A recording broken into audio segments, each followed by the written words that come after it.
You write in your book that people in the orbit of critical social justice ideology are unable to reap the true benefits of psychedelics. I think that's exactly how you phrased it. Why is that? Because critical social justice is inherently divisive and ignorant. Why don't they get as much out of psychedelics? Because they are, again, remember earlier I talked about set and setting, meaning mindset and environment? Yeah. Well, their mindset and their environment is all wrong, in my opinion. The shortcoming of the approach that you're recommending is that, well, science only has a certain jurisdiction. Well, if these experiences are happening outside that jurisdiction, science doesn't have anything to say about it. And we're so used to being able to say, oh, can I measure this scientifically? Can I show this in a lab? Well, what if it's something that can't be shown in a lab? I think that should give us courage. Exposure to other people's perspectives. Moving us in a good direction. Tom Hatsis, welcome to Conversations with Peter Boghossian. Thanks for having me. Tell us a little bit about yourself. What do you do and why are you sitting in that chair? I'm a psychedelic historian, and so I go into the past and dig up what may or may not have included a psychedelic when we look at sort of weird history. One of the things I try to avoid is one of the things that the ancient alien crowds doesn't avoid, which is when something weird happens in history, some people go, aliens.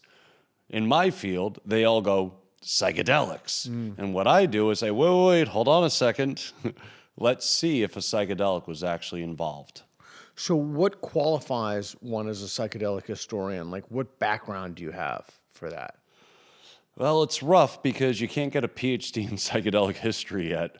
I have a master's in history and a working knowledge of different ancient languages, and that's about it. You published 6 books, 5 of which were about psychedelics. Yes. And I just read your last manuscript, which we'll talk about today. Mm-hmm. So you've been doing, and then did your undergraduate research on Timothy Leary, or?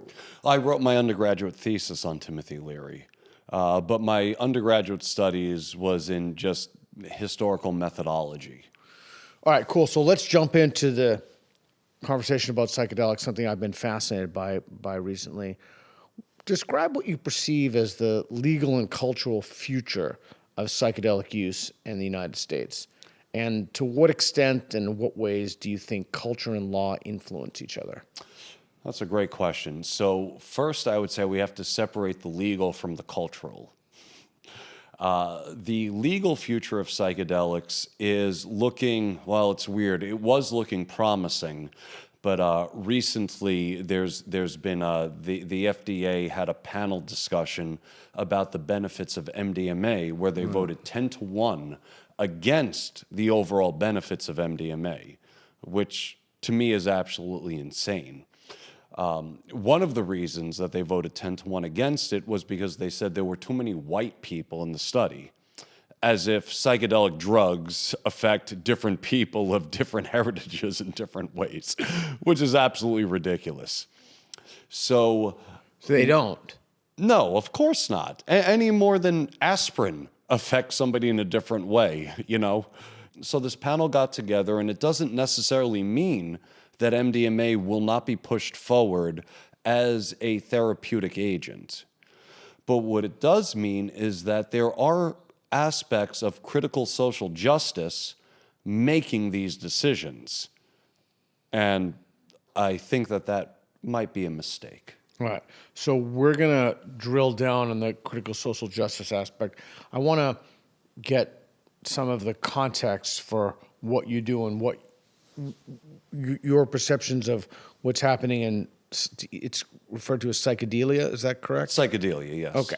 So assuming at least in the short term that psychedelic use continues to be criminalized or illegal, how do you think users will know that their products are safe? And how are psychedelics manufactured? How will that process be influenced by the fentanyl crisis, or will it? It will absolutely be impacted by the fentanyl crisis. There's no doubt about that. I'm very fortunate because I've been involved in this field for 25 years. So I know chemists that make all my stuff for me, and there's no fentanyl in any of it. What we can do is educate people on how to test for fentanyl or any sort of dangerous substance in a drug. But beyond that, there's really not too much. I mean, we are in the infancy stages of this. Of what? Of the reintroduction of psychedelics into mainstream culture. And there are so many variables that go into this. And some researchers are very sensitive to those variables. Other researchers, not at all. And we sort of need to get everybody on the same page about this stuff. What variables? The environment a person takes a psychedelic in, the mental state a person takes a psychedelic in, the amount that they take a psychedelic, all of these are variables that will contribute to the experience. You have dogs, I have a kitty cat. If your dogs,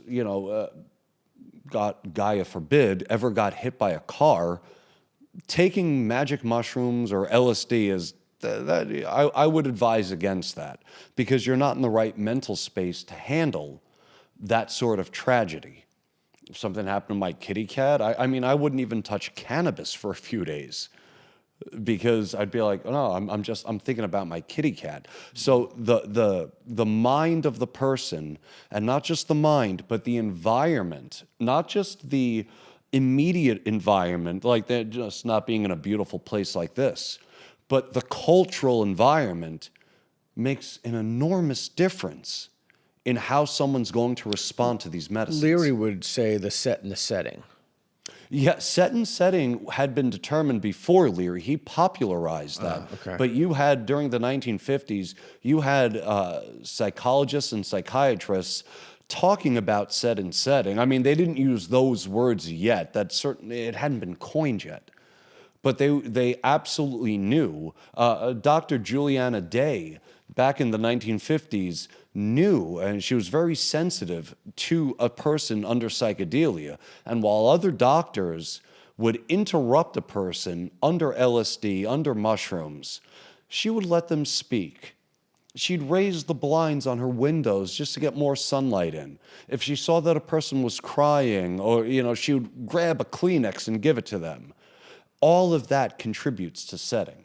Just knowing that you have a facilitator with you who is going to do everything within their power to make sure that you have a comfortable experience, that's a huge contribution to actually having a positive experience. So what do you think the role of psychedelics in education should be? Should we teach abstinence, responsible use? Should we not talk about it? And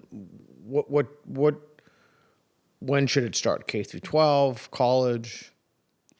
Well, there should definitely be some education about it. It's weird because our culture is not set up for an adolescent to take a psychedelic and understand the ramifications of what that can mean. I think that a psychedelic experience that's going to have any viable impact on a person should happen later in life. Now, that's only because... What do you mean, after 18? I know people in their 20s and 30s that are not ready to take a psychedelic. So 21, I'm not sure 25? What's that? You mean, like, is there an age cutoff? And I realize... No, there's a maturity cutoff. There's a maturity cutoff. Yeah, okay. that has nothing to do with age. Some people mature at 18, some people mature at 25, some people mature at 40. So you'd advocate against people under 18 taking it? Not necessarily. I would advocate anyone under 18 that is not socially mature and culturally conscious taking LSD. So I suppose we should back up. When someone says a psychedelic, what does that mean? Well, for different people, psychedelic means different things. The word has kind of changed over time. The word psychedelic itself simply means mind manifesting. But if you were to ask somebody in ancient Greece, they would translate it as soul manifesting, because the word psychedelic comes from two ancient Greek words, psyche, which can mean mind or soul, and delos meaning to manifest. We today tend to translate psyche, like we get the word psyche from psyche, as mind. But to an ancient Grecian, psyche meant soul every bit as much as it meant mind.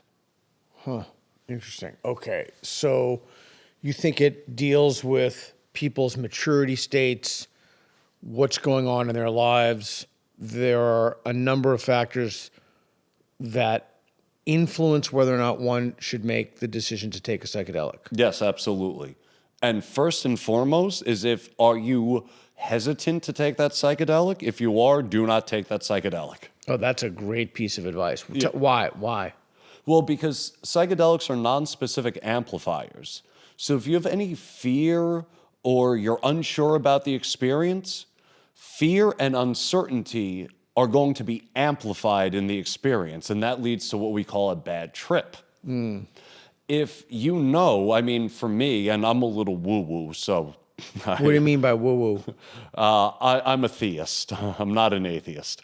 So for me, when I take a psychedelic, how can I put this? I don't want to say that I know because I can't know. And I don't want to say that I have faith because it moves beyond faith. But I have a certain level of certainty that these medicines are connecting me to something divine. So I've never had a bad trip. I don't know what a bad trip is. Because when I eat mushrooms, when I drink ayahuasca, I mean, I am in the bosom of Gaia. And it's just like, here's the universe unfolding before me. Here's life, here's love, here's ecstasy, here's death, here's all of it. And it's just a remarkable experience.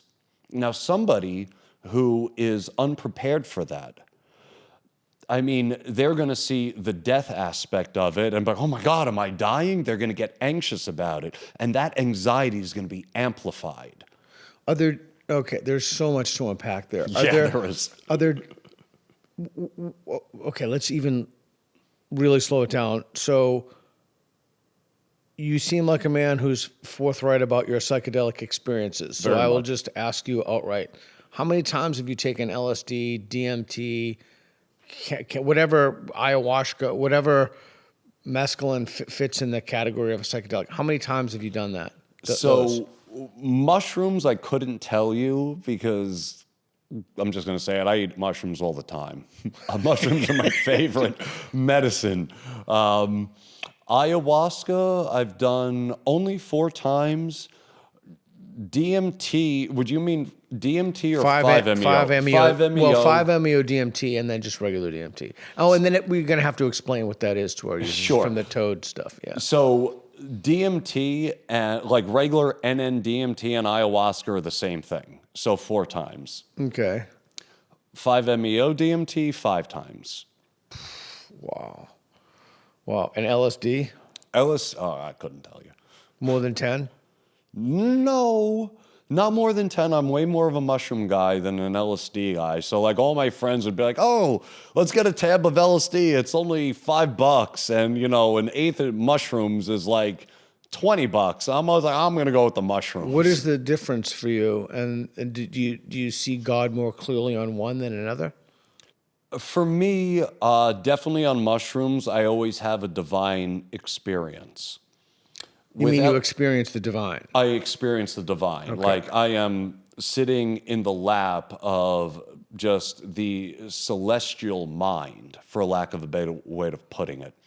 With LSD, it's far more of it's more, I guess, terrestrial and more mental than it is emotional. Like I had an experience on LSD when I was 19 with my ex, and we were reading each other's minds, like literally reading each other's minds. Like I would say, okay, what's the next word? And I would look at her forehead and I could see in her forehead the word, and she'd look at mine and she could see the word, and I'd go, okay, 3, 2, 1. And we'd both go, aeroplane. Like we saw the word airplane in each other. Oh my God. And then it's like, okay, let's try that again. 3, 2, 1. Christmas tree. Oh my God. And we'd say it at the same time. Then we ran and grabbed our friends. We're like, yo, look what we're doing right now. And they were all like, oh, like, holy shit. You know, oh, can I say that word? You can say anything you want. Okay. It's a free They'd be country. like, holy shit. Like, you guys are reading each other's minds. Okay, so you've done, it's safe to say, a lot of psychedelics. Enough to know that I'm wrong about most things. What do you mean wrong about most things? Psychedelics have a way of opening your mind to other perspectives that would otherwise just not be accessible to you. Like, give me an example of one. And has it opened your mind to atheism? So that's one of the interesting things.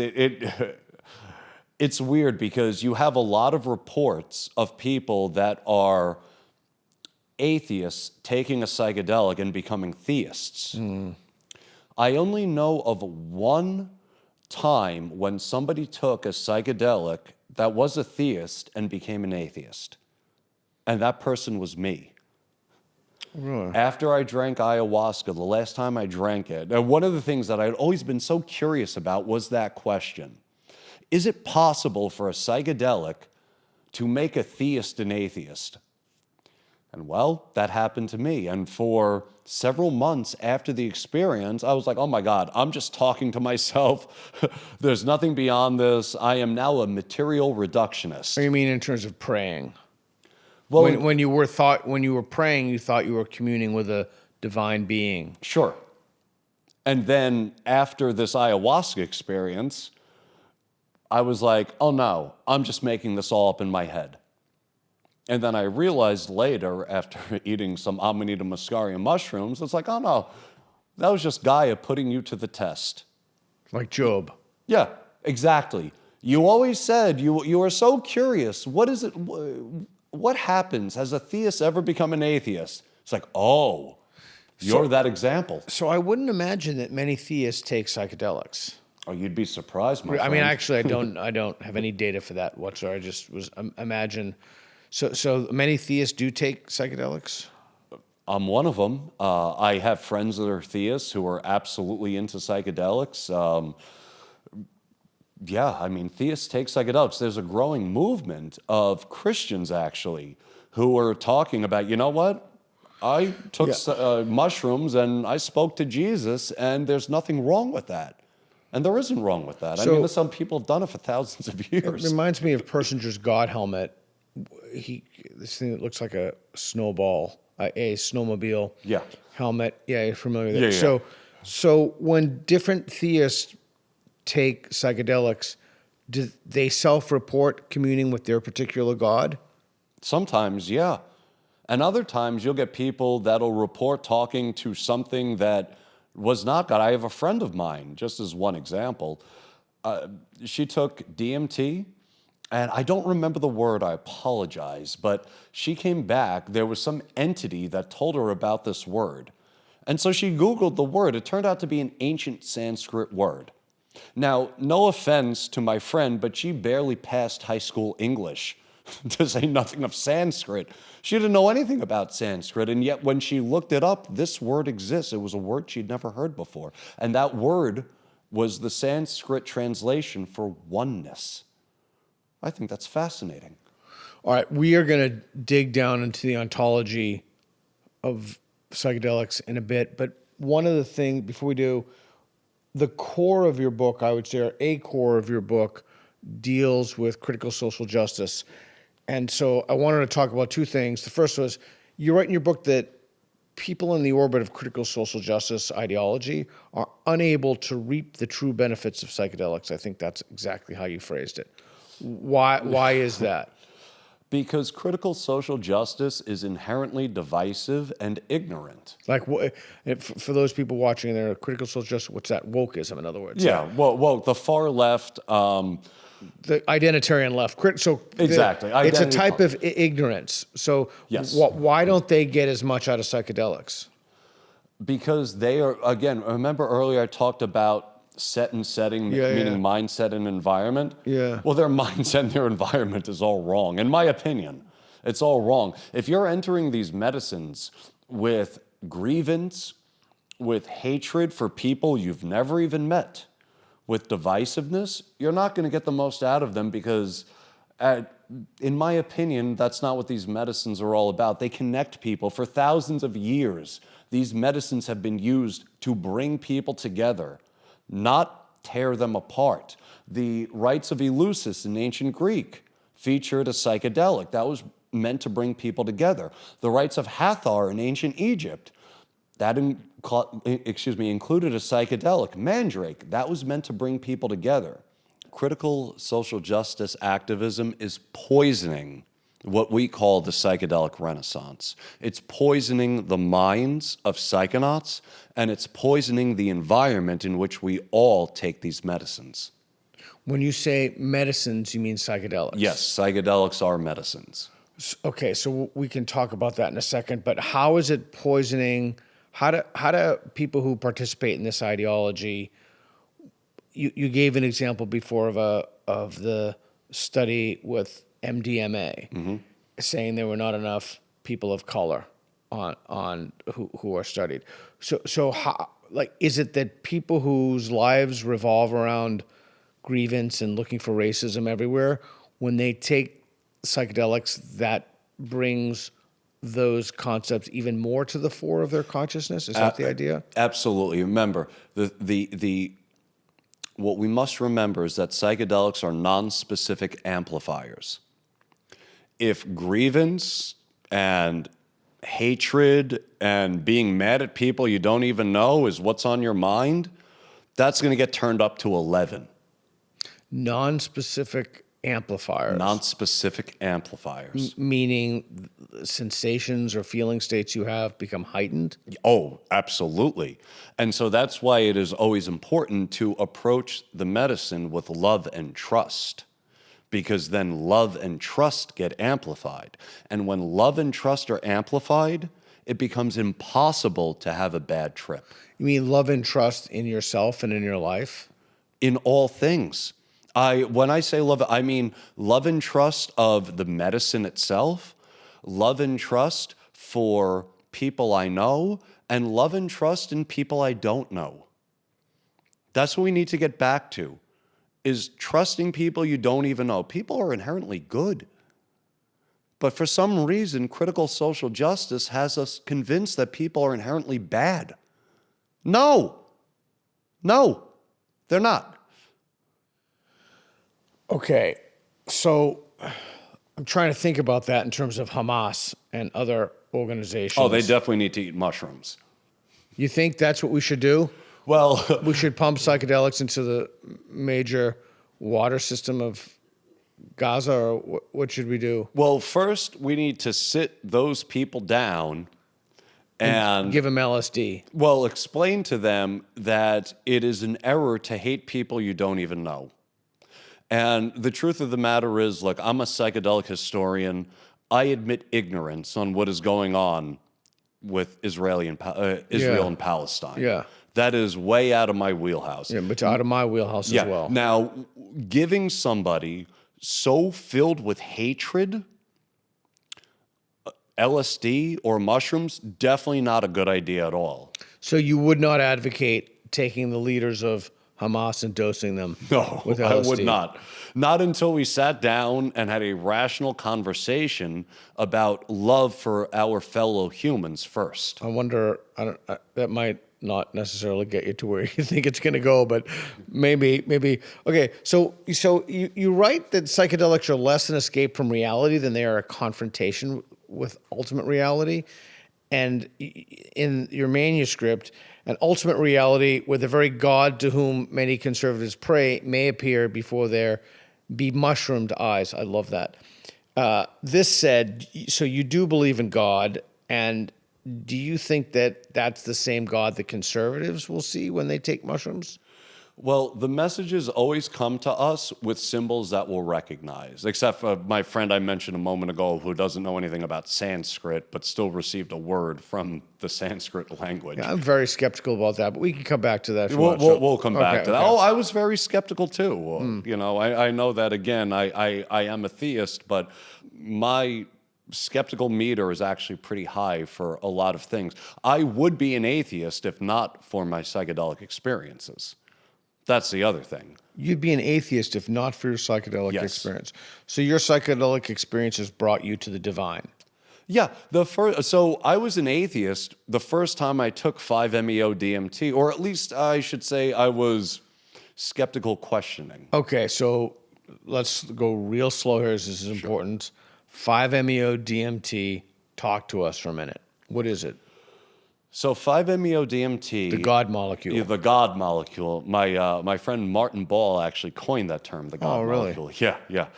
So 5-MeO DMT is one of the things, like I said, that will turn the staunchest atheist into the staunchest theist. So be careful with that one. If So you're telling me I should try it with Shermer and Dawkins and Harris, and we should all try it. It might not be a bad idea. I've never tried it. Oh, well, I could help you out with that. Okay, all right. Well, what it will do, it will at least cause you to question it. Here's what happened to me. I'm only speaking for myself here. Please. I don't like speaking for other people. Please. I don't know if I was full on an atheist when I did 5-MeO DMT, but I was certainly questioning my beliefs. The first thing that I said when I came back from that experience was, well, fuck, I was wrong about that. Well, what is 5-MeO DMT? 5-MeO DMT is a chemical that occurs naturally in the Sonora Desert toad. It can also be made synthetically in a laboratory. I prefer the synthetic version because it doesn't harm cute little toads. And, you don't ever want to take a medicine from something that is operating out of fear. So when you extract the DMT from the toad, it is shooting that out of its glands because it's afraid. For me, that's very bad medicine. You don't want to take medicine from something that was fearful when it produced it. So I think synthetic is way better, and plus you can measure the dose more accurately. So you take 5-MeO, and Rogan's taken it, Mike Tyson's taken it, a lot of people have talked about it. What is the experience of someone who takes 5-MeO DMT? So it's different with Rogan and Mike Tyson and all those other people you mentioned, because my guess is they didn't inhale 5-MeO DMT out of a lamp. They probably just combusted it, like with a lighter. And that'll definitely get you out into the outer reaches. But when you use a lamp, it is a guaranteed breakthrough, oh my God, I am sitting in the lap of God experience. So I caution somebody that's an atheist, look, this is going to turn your world upside down. Somebody you mentioned, Michael Shermer, might not be the best person to take 5-MeO DMT because of how atheistic he is, because it's going to disrupt that. Okay, and so if you don't mind, share your experience on 5-MeO DMT. Sure. What happened? So the first time I took 5-MeO DMT, I was very fortunate that the facilitator was a very powerful ceremonial magician. Magician. Ceremonial magician. I don't know what that means. That means somebody who, we're not talking David Copperfield, we're talking somebody who understands ancient Latin, ancient Hebrew, and uses certain words, astrological phenomenon going on. They measure all of that out to create the experience for you. Now, this person, because of how talented he is, just so happened to blast me off at the moment of the Big Bang. So I got to watch the Big Bang unfold. It's quite interesting. I recommend it highly. And I got to see all space and time in one. No, I know. Yeah. No. Absolutely. I'm not laughing. I'm just saying, holy shit. Yeah. I got to see. And here's the interesting part. Well, just give us the trip first. To tell us what you saw. What I saw after that was, so the Big Bang, the explosion happens. Now, around that explosion, think of it like a golf ball or a sphere of some kind. Around that golf ball was, let's say, I don't want to call it heaven because that's a charged word, or a spirit realm or anything like that. Let's call it the bulk, the cushion that all of reality rests on. So the explosion happened and had this bulk around it. And within that bulk, all of space and time, the universe, just came blowing out of it. And what I saw was that when we die, we simply go back to that bulk. It's not like heaven the way people think, oh, pearly gates and, St. Peter and all that. There's nothing like that at all.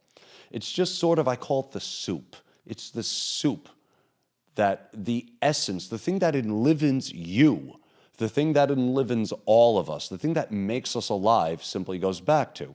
I understand this sounds probably ridiculous to you. Just keep going. But it's like, and it just goes back there to be recycled, to be shot out again to some other part of the universe as a rock, a tree, some alien being, some, a waterfall or a drop of water on an alien planet. You just go back to that and you get recycled back into life and consciousness. All of life and consciousness that we can observe in the known universe, in my opinion, springs from that bulk. Okay. We could literally talk about this for days. Yep. But right after that, what did you see? Or did you see anything? Or did you come back? I came back. Okay. When you took it again, did you have the same experience? I had an experience of seeing, for lack of a better way of putting it, the mechanics behind the universe. Again, it took me right to the bulk. What is the stuff that holds all of this in place? That's what I saw. And that's what I see every time, or I saw, I should say. And when other people take 5-MeO-DMT, do they have the same experience? Some do, some don't. For some, it's more intense. For some, it's less intense. Does anybody have a conflicting view of reality and how it started? Absolutely. So then if that's the case, and we have their testimonials of their experiences, how do you know that this is a gateway to the truth? I don't. I have no idea. And I would never claim that it's a gateway to the truth. I don't know. I would say that it is truer than anything I have ever experienced. So why should those experiences buttress one's belief in God if different people have different experiences?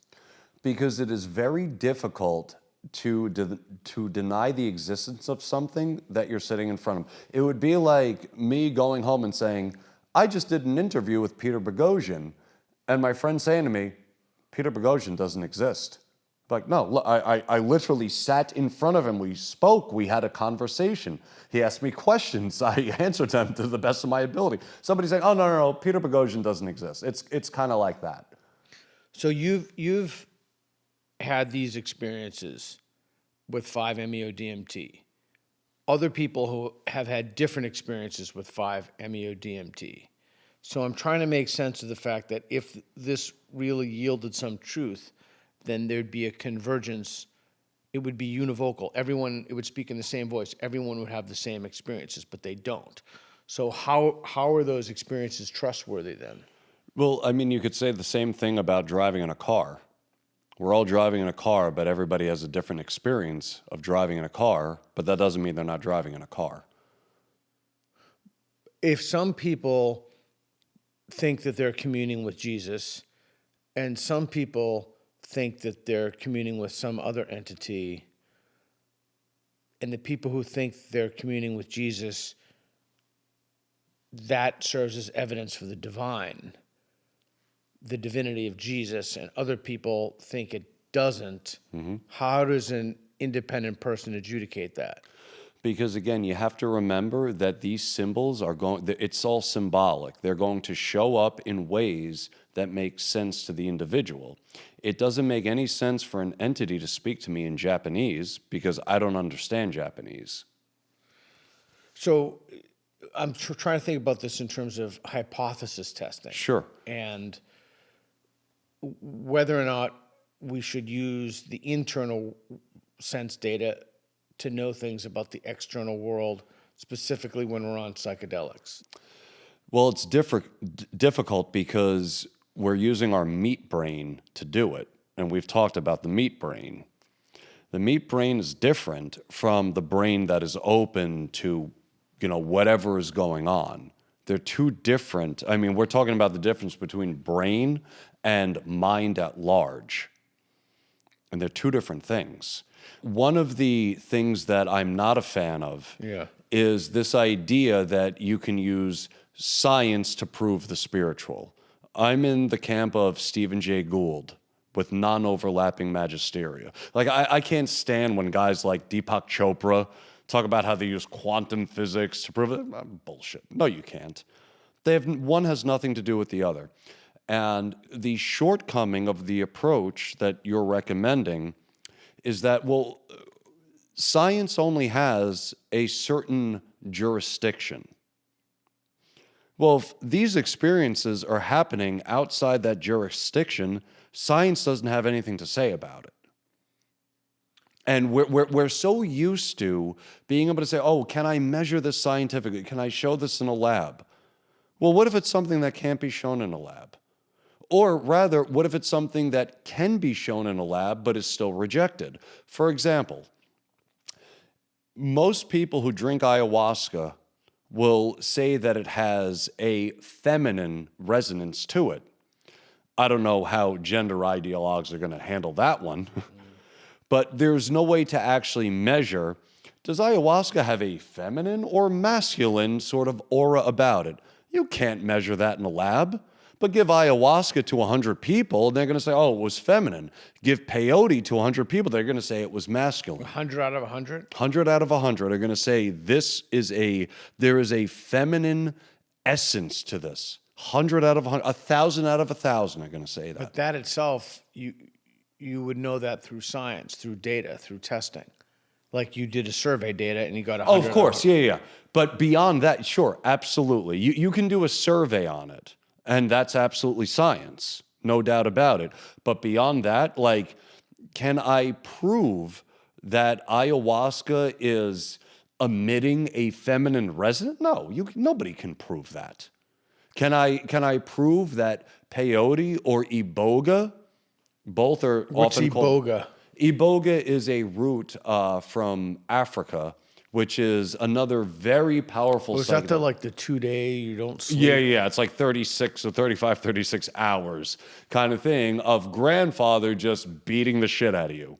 Telling you everything you've done wrong in your life, every mistake you've ever made, why you ended up in the place that you're in, whether you want to be there. Have you done that? What's that? I have. And it is both awe-inspiring and terrifying, all at the same time. I mean, just imagine your grandfather yelling at you. I mean, you're from Boston, I'm from New York, so I imagine that our grandfathers yelled at us a little bit. Out in the West Coast, nobody yells. But that's sort of what it's like. And if someone were to say, I took iboga and it had this feminine resonance to it, I wouldn't know what that person would be talking about, and nobody who's ever taken iboga would know what that person's talking about. And in fact, I would even go as far as to say is, you didn't actually take iboga. And if you took ayahuasca and you're like, it was so masculine, I'd be like, I don't know what you drank, but it wasn't ayahuasca. Yeah, so maybe those are just placeholder terms to describe harder or softer. Could be. I think that they might be sort of placeholder terms that point to the duality of the universe, the duality of existence. Again, I don't know how gender ideologues are going to fit this into their sort of worldview, but... Yeah, so I'm asking this question about science and hypothesis testing, et cetera, because, and I could be totally wrong, but this is how I see it when I read the books about this stuff and my very limited experience with DMT. The way that I see this is, the question is, do these phenomena have ontological is there an ontological status behind it? Like, is there a there? Is there something there, or is this just some weird quirk or artifact of the mind? Is it, like, what's really going on there? And one thing that I find fascinating is the similarities, the commonalities among people who have taken DMT and what they report. Yeah. McKenna's machine elves and Yep. The machine elves of hyperspace. the hyper-specific hallucinogenic experiences of DMT users. So how do you explain the near-identical and hyper-specific? Well, for starters, I wouldn't call them hallucinogenic. Okay. Hallucinogen specifically refers to something that isn't there that you believe is there. We don't know if these things are there or not, or whether we just believe they're there. So that's the million-dollar question. That's the million-dollar question. That's the billion-dollar question.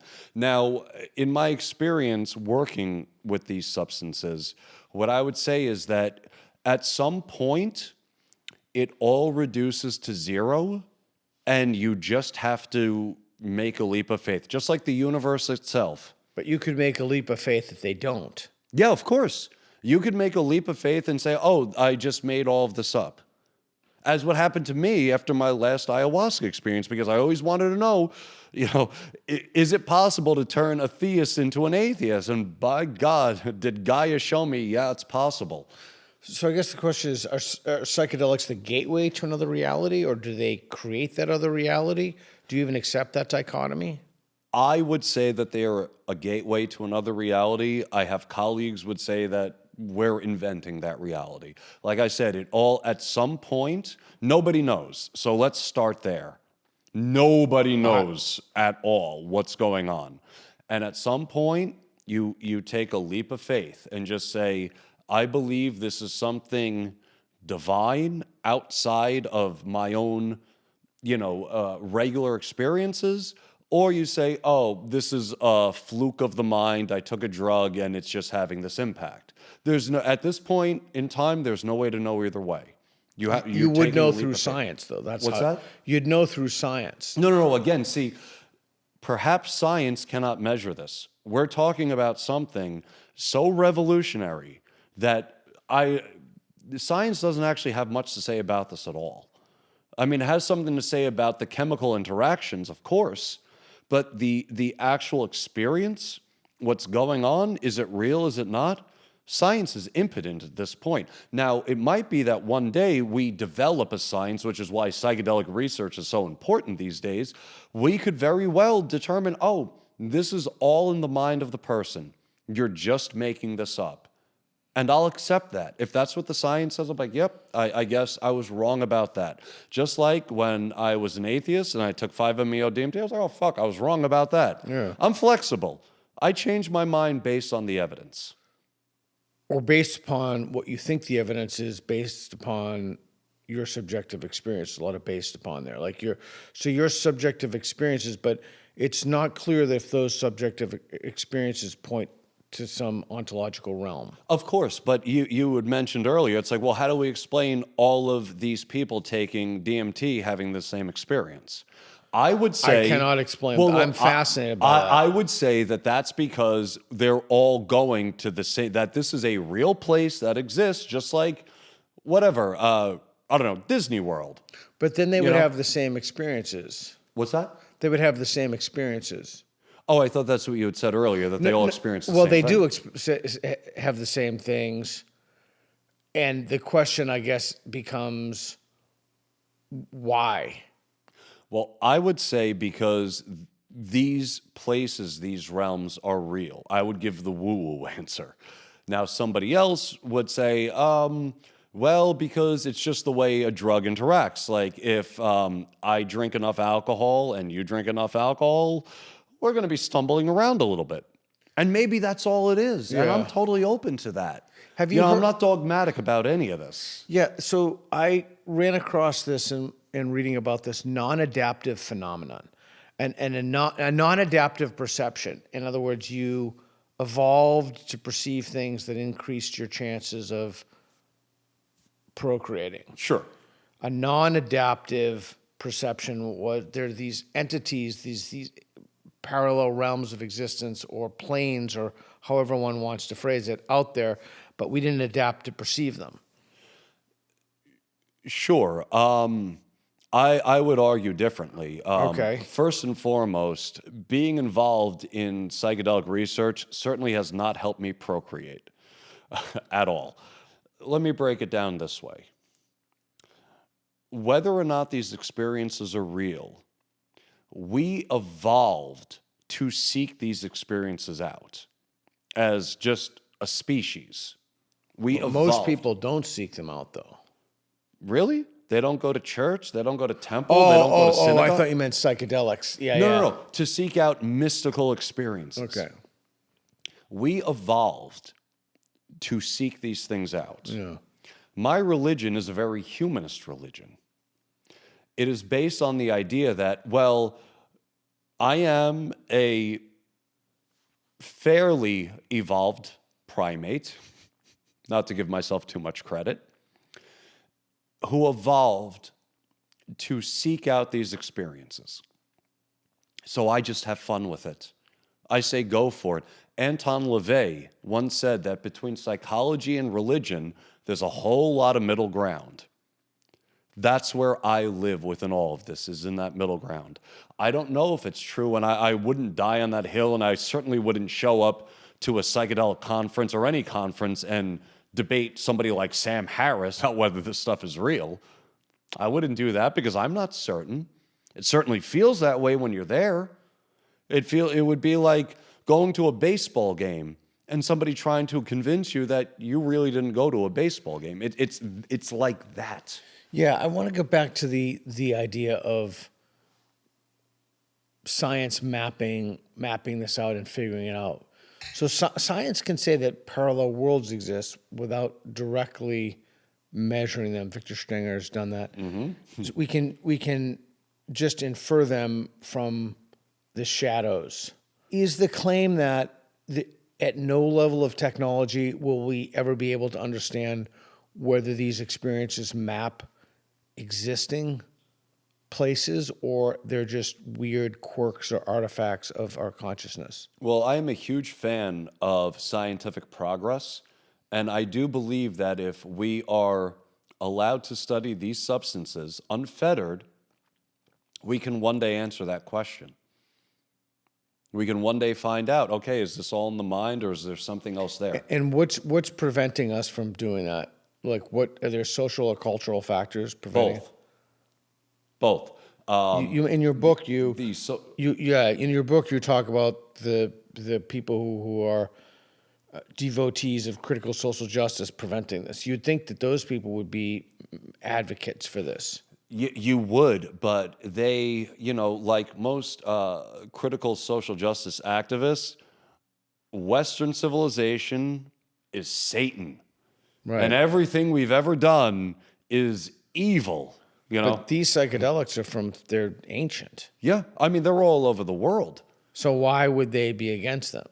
Because they think it's the critical appropriation? social justice activists in psychedelia have created a meme, which is to say that only indigenous peoples of the Americas use psychedelics. Now, I should say, only they should, you mean? No, have ever in history.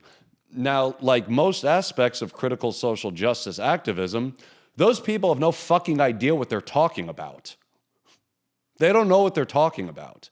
Psychedelia is all... I wrote 2 books about ancient and medieval psychedelia in Western civilization. I mean, I'm not the only one. There's plenty of them. And can you think of specific people who have made that claim?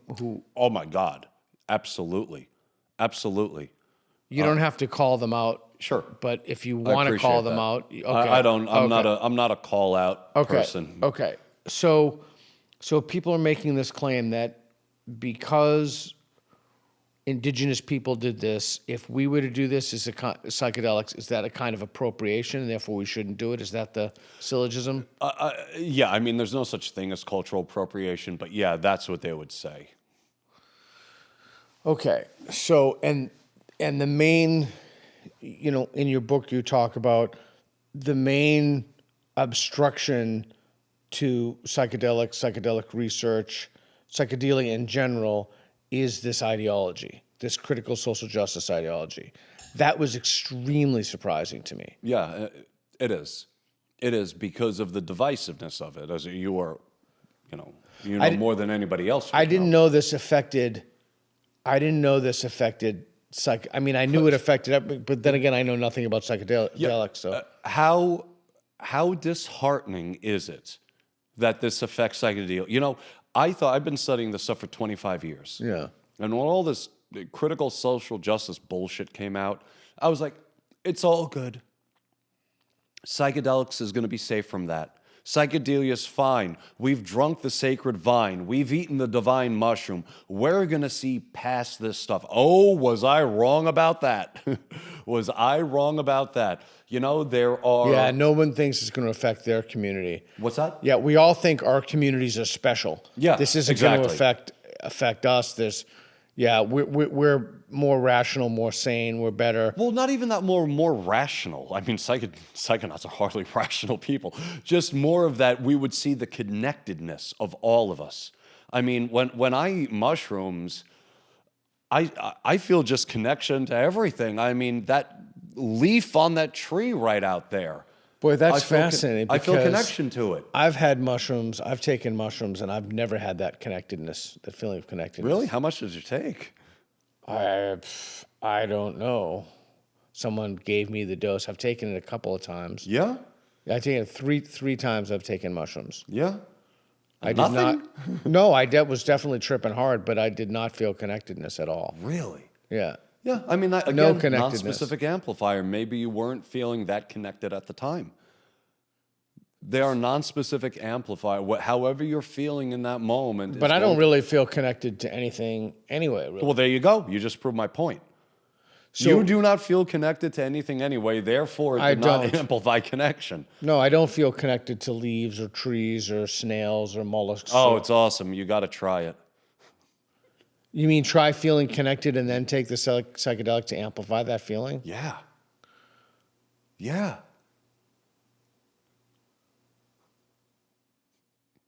Guy broke his brain. Shit. No, I'm just trying to think of all of the things that I could do.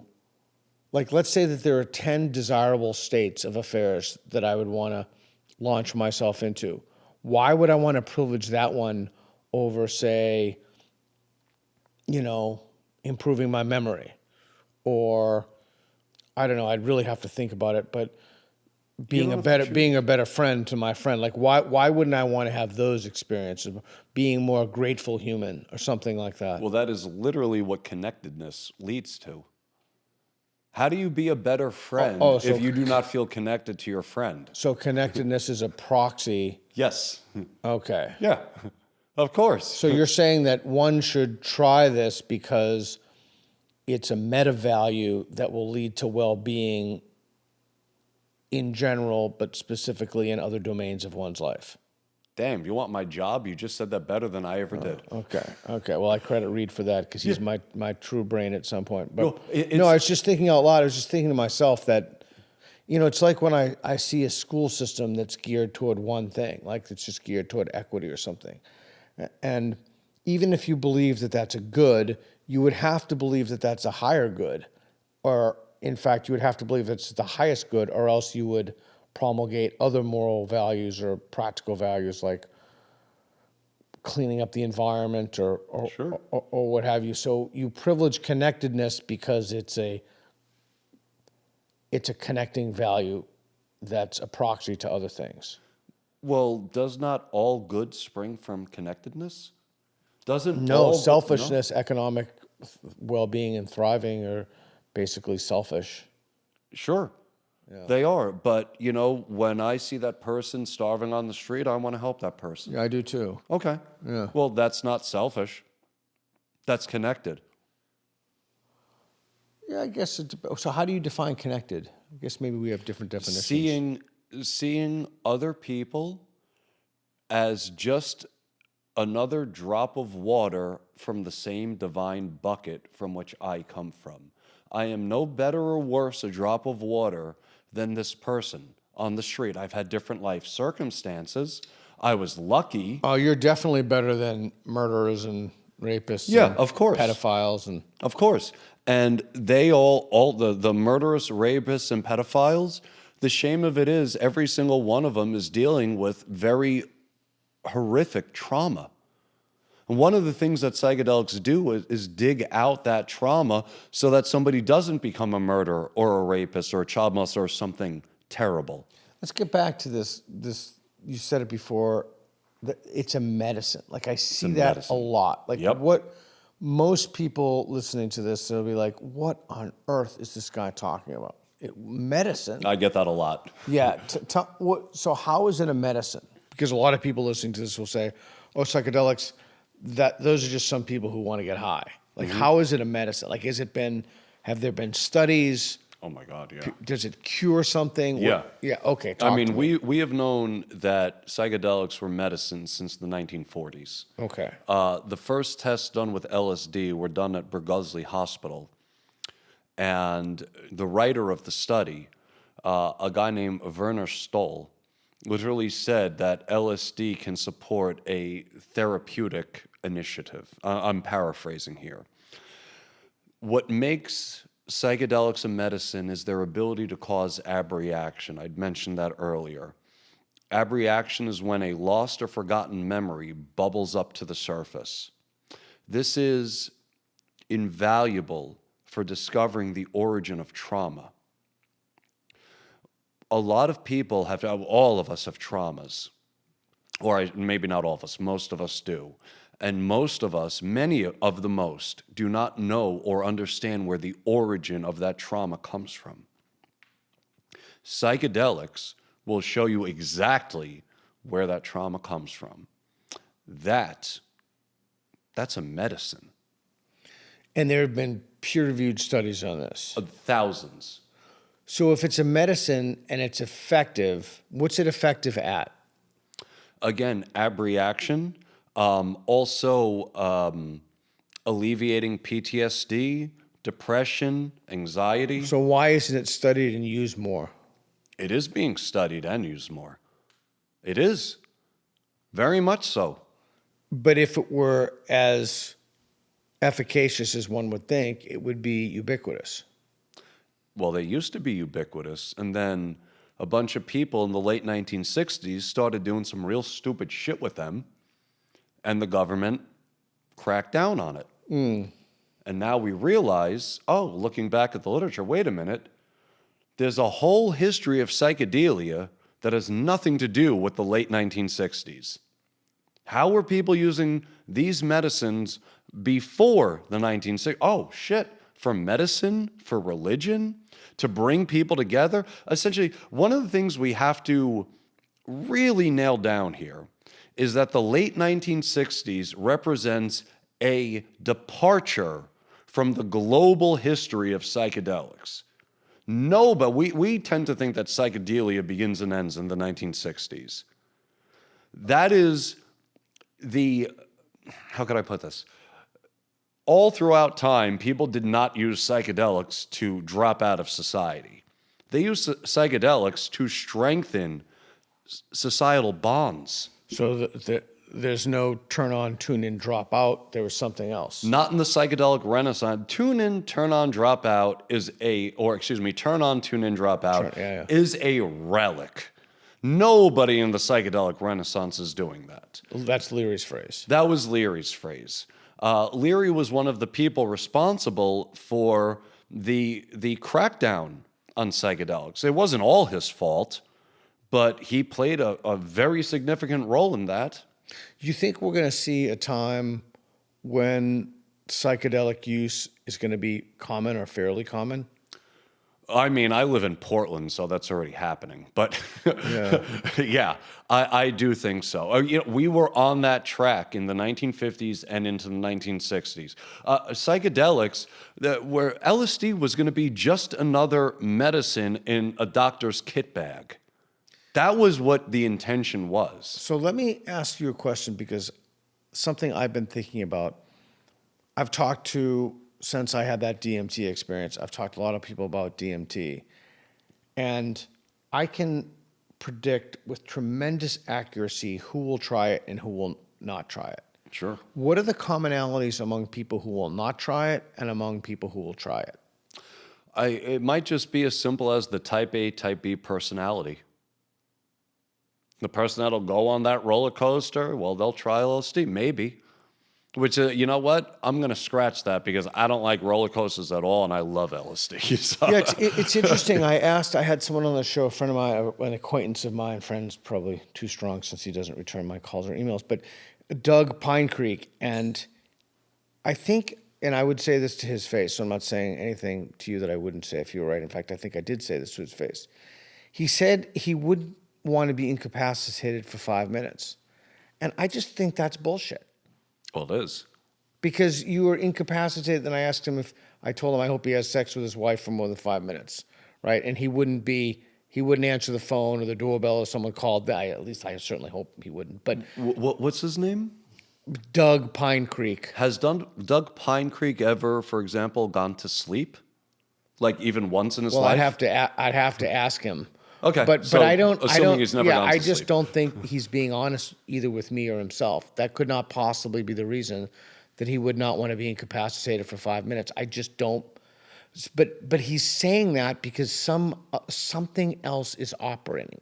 Like, does he want to make himself? And this is I don't mean this is an attack on Doug Pine Creek, but. And I like Doug Pine Creek. Doug Pine Creek, if you're out there, I like you. I'm just, Tom likes you. He doesn't even know you, Doug Pine Creek. But do you think it has to do with openness of experience? But that reason to me was fascinating. Like, you couldn't, that is such bullshit.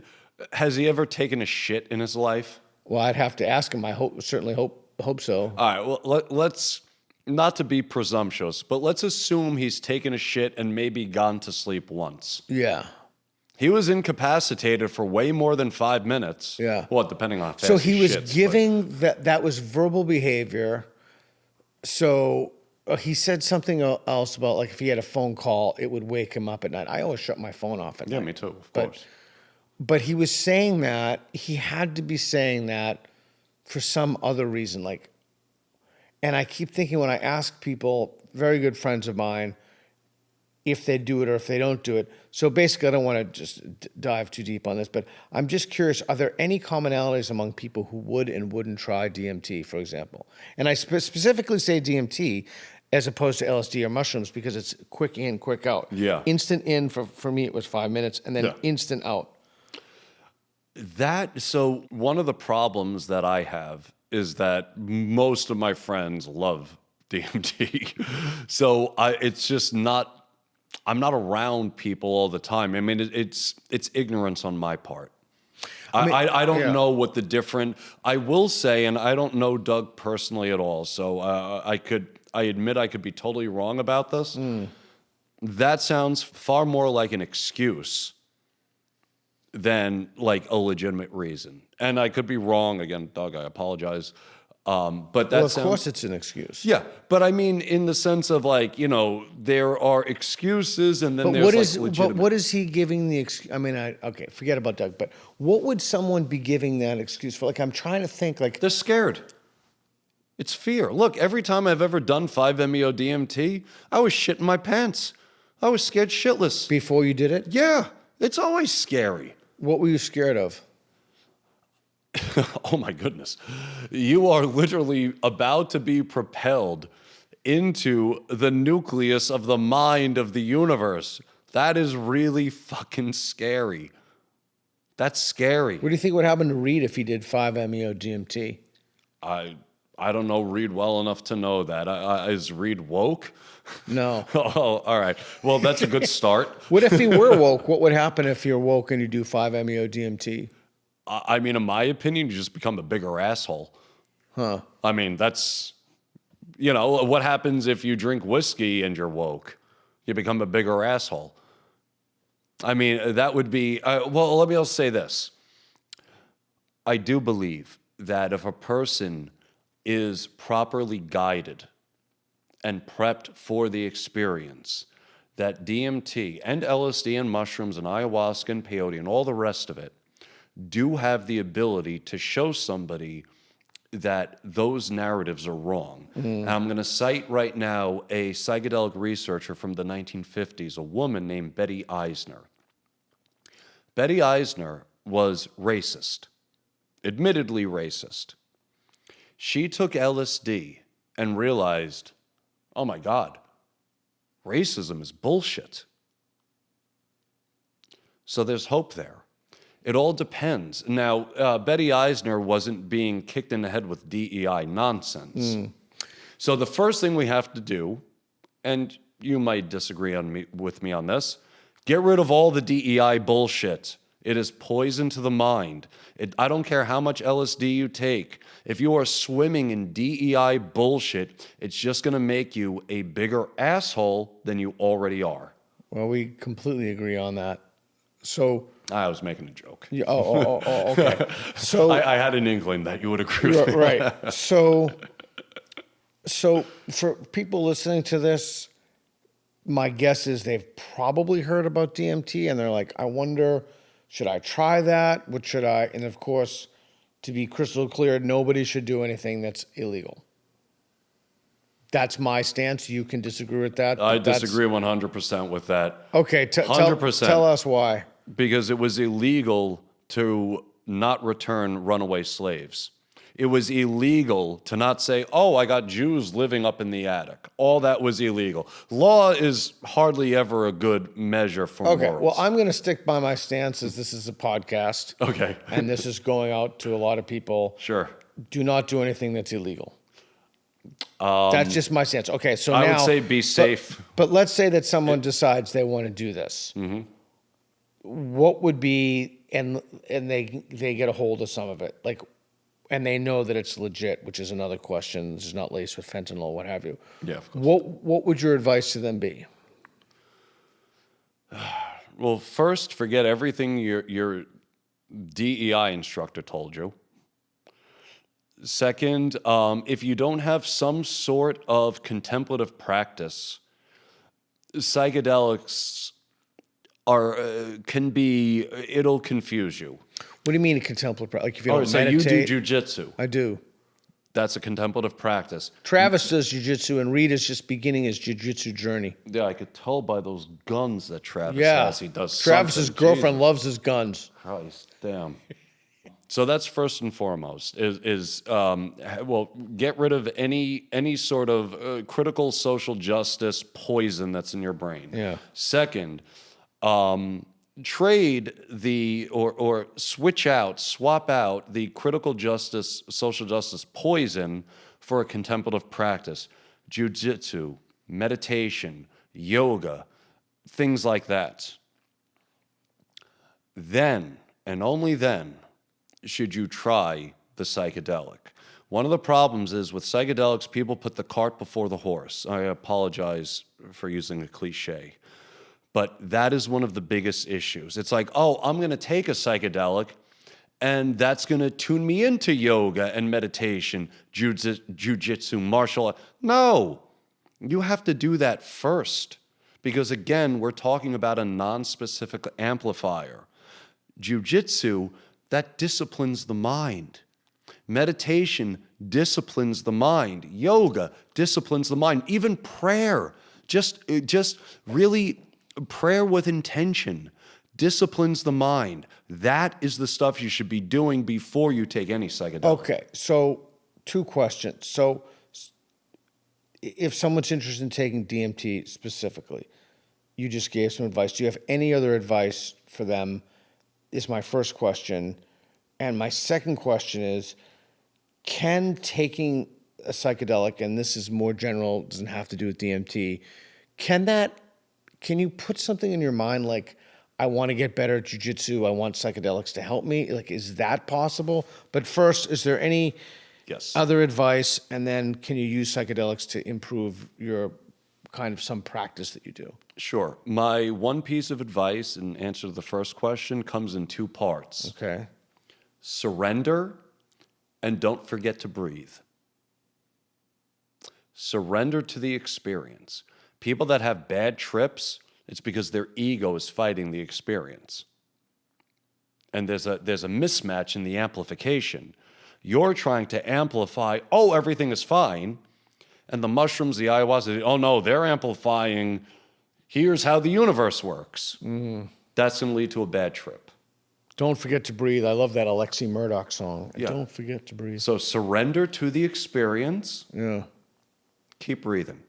Best advice you could give anybody. Surrender to the experience and keep breathing. And keep breathing. There is no, in my opinion, I've been doing this a long time. Yeah. There's no better advice than that. Okay. All right. Well, that's useful if people choose to do this when it's not illegal. Okay. And to the second question, And don't do it alone, right?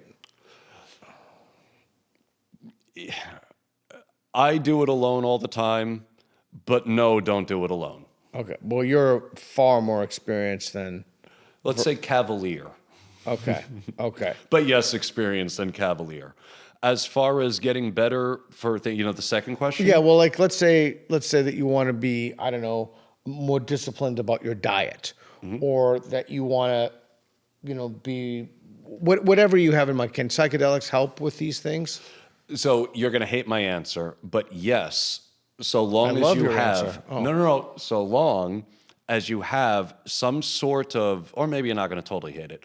I was going to say magical practice. That's what you were going to hate, but contemplative practice. It's not just the medicine. The medicine itself is 5 to 10% of the whole thing. The other 95% is how you integrate that experience afterward. Are you around people encouraging you? Are you around artistic folk? Are you around martial artistic folk? Are you around people who care about their diets? Are you around people who care about how they treat people? All of that matters far more than the experience. The experience is just going to show you the door. It's going to show you the good, the bad, and the ugly of who you are as a person. Now it's up to you. Are you going to do something about that bad? Are you going to do something about that ugly? Well, some people don't. And some people do. All right, a couple of quick questions, because I know the people listening to this, and they group all of just that word drugs. Like you hear the word drugs, and it's a term that everything falls under the umbrella, from marijuana to heroin to fentanyl. It's a loaded term. Yeah. So just in like a sentence or two, what's the difference between LSD and mushrooms and DMT and whatever else you'd want to throw in that category, ketamine or what have you? I would say that they're just differences in strength in their psychedelic efficacy. Oh, interesting. The presuppositions in the word psychedelic efficacy in that term are enormous. Yeah. They have a telos to them. Yeah, they do. Yeah. Yeah. Major telos. Yeah. Okay. All right. So in closing, tell us about your new book. My new book is called Psychedelic Injustice, Notes from the Intersection of Two Culture Wars. And the basics of it is to keep identity politics out of psychedelia by showing that the narratives coming from the psychedelic critical social justice crowd are incorrect. The idea that Europeans didn't have psychedelic traditions is incorrect. The idea that Europeans stole psychedelic traditions from First Nations peoples is incorrect. The idea that telling somebody that they are forever oppressed while on LSD, while that person's on LSD, is a really bad idea. But in Portland, and actually Oregon, where psilocybin-assisted therapy is legal, that is what all the schools are teaching. One of these schools is called the Changa Institute. They're supposed to be teaching people how to facilitate psilocybin mushrooms in a safe and effective manner to people. And the only thing they're teaching is racist DEI bullshit. I had a friend of mine who attended Changa Institute to just get his certificate, right? He doesn't go for any of this woke crap. He's a smart guy. And he said to me, he's like, the only thing I learned from Changa Institute is that I should feel guilty 24/7 for being a white person. He's like, that is the only thing they taught me. And that his purpose of being there was to get some kind of certificate. Just a certificate so that he could facilitate the medicine. So he did what most people do. He sat there, he kept his mouth shut. You know, he answered questions the way the racist instructors wanted him to answer it so that he could get his certificate and move on with his life. So this is, I'm a guinea from New York. I would have been calling that asshole instructor out left and right so on all her bullshit. this has infused your community, and that's an overused word. And I noticed in your book, I paid particular attention to the references. There are hundreds of references to various books in the history of psychedelia. Well, I could have done that, or I could have gone the Claudine Gay route. And I Right. decided to do the Right. me route where I actually cite my sources. Right, well, instead that's of that good. I'm sure fraud. your sources appreciate that. Yeah, another fraud at Harvard. Go figure. Is there anything I should have asked you that I didn't ask you? Nothing comes to mind. Great. Where can people find you? Right in this chair. No, I'm kidding. At sanctum.org, that's psanctum.org. Or if you check out the Psychedelic Historian YouTube channel, I have some videos, or Psychedelic Historian on Instagram, or Sanctum, again, psanctum on Instagram, and you can find it. And where's your shop in Portland? I don't want to say that after this interview comes out okay. because it's going to get burned to the ground by all those woke assholes. Yeah, and they already broke your windows. Yeah, they already broke one of our windows. Yeah. Yeah, I'm sorry about that. Nah, that you know what? That's what you do when you don't have intelligent points to make. Or You when just break windows. When you refuse to dialogue with someone, you Yeah, of destroy course. their shop. Yeah. Right. Well, because you got to. Well, it's ego grasping. Yeah. You know, a very dear friend of mine, and now my current girlfriend, coined the term ego grasping. And that is the biggest impediment to the future of psychedelia, is all these people grasping for the narratives that they've been fed their whole lives. LSD, mushrooms, they're narrative disruptors. And that's what we should be using them for. Instead of to solidify these bullshit narratives, which is what literally every major psychedelic institution is doing. That's what they're from top to bottom. It's all corrupt because they take their cues from the universities, which are just cesspools of absolute nonsense. You're speaking to the right man about that. I understand that. Yeah, just absolute bullshit. But that is where the psychedelic renaissance is taking its cues, and Eden and I are literally the only two people speaking out against this. Everybody else is scared to speak about it. Bowing. What's that? Bowing to the orthodoxy. Yeah, everybody. The theology, the leftist orthodoxy of just shitheadedness. The whole thing, all of psychedelia, on their knees, bowing to it. It is as disgusting as it is disheartening to watch some of the brightest minds in the field licking the boots of DEI bullshit. What a fucking tragedy that is. Tom Hatsis, great way to end. Thanks for coming to Conversations with Peter Boghossian. We appreciate it. Thanks, Peter. Great to be here.